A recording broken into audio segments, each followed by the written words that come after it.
I had a tiny garden that I couldn't even access, and this is because of this trench right outside my gate. But instead of blocking the drainage, I found a smarter way to work with it. So today, I will show you how we installed a culvert that completely transformed my entrance. Hi everyone, and welcome back to our tiny garden. So when we started working on our tiny garden, one of the biggest challenges we faced was accessing the piece of land. Just outside my gate, there's a long trench that runs across several plots. My neighbors dug it during the rainy season to help direct rainwater safely into the river.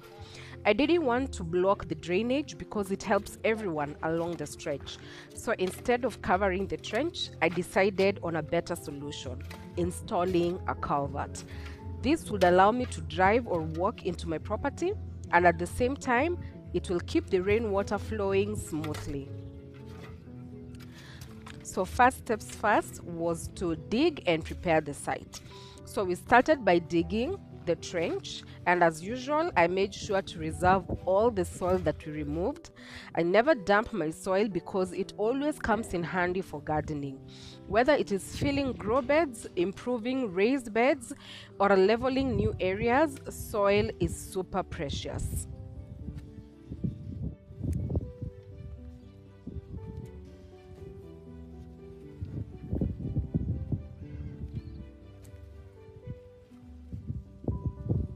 The culvert we use is a 200 concrete culvert.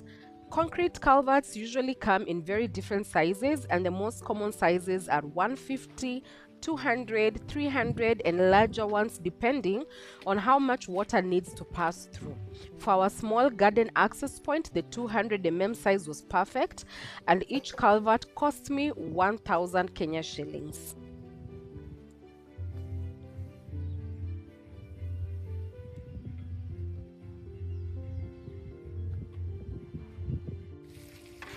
So the next thing was to prepare our koroga mix before installing the culverts because we needed a strong base. So we mixed cement, ballast, and sand, and that is what we call koroga here in Kenya. And the standard ratio for the mixture is usually 1 part of cement, 2 parts of sand, and 3 parts of ballast.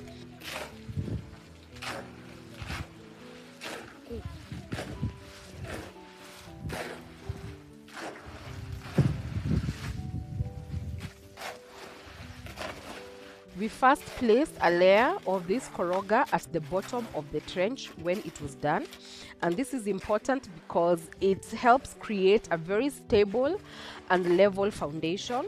It also prevents the culvert from sinking into the soil and helps with proper alignment and also durability.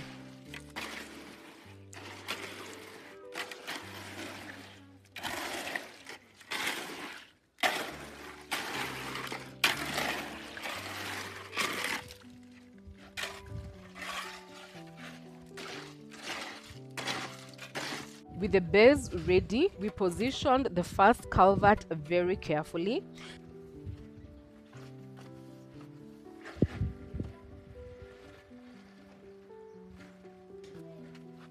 Then when placing the second culvert, we made sure the joints aligned perfectly, the culverts connected tightly, and they were arranged in a slight slant or gradient to ensure that water runs smoothly towards the river.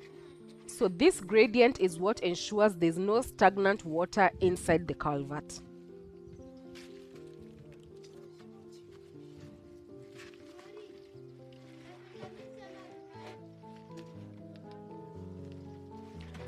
We continued with the rest of the culverts in the same way, joining the sections using cement and sand mixture to keep everything sealed and strong.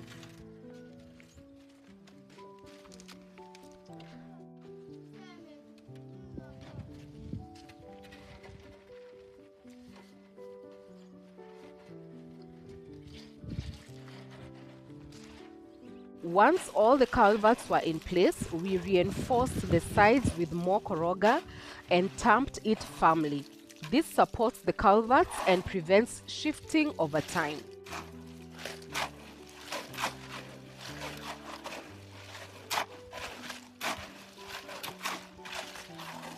Around this time, something exciting also happened.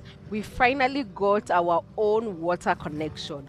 We have been borrowing water from a neighbor, so having our own supply felt like such a win.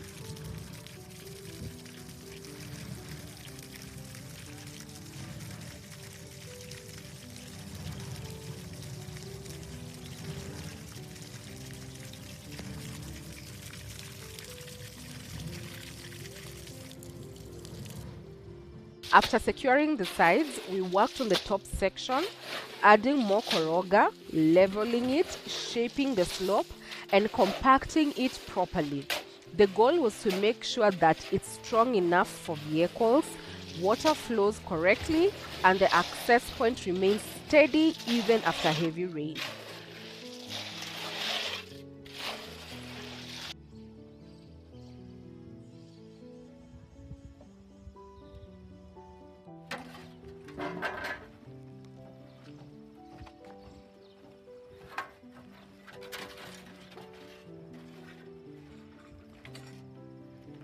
She's though for another time.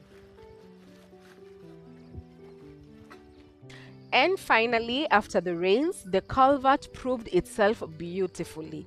The water flowed smoothly under the access point, and we could get into the garden with no issues at all. A simple solution, but truly a game changer for our tiny garden journey.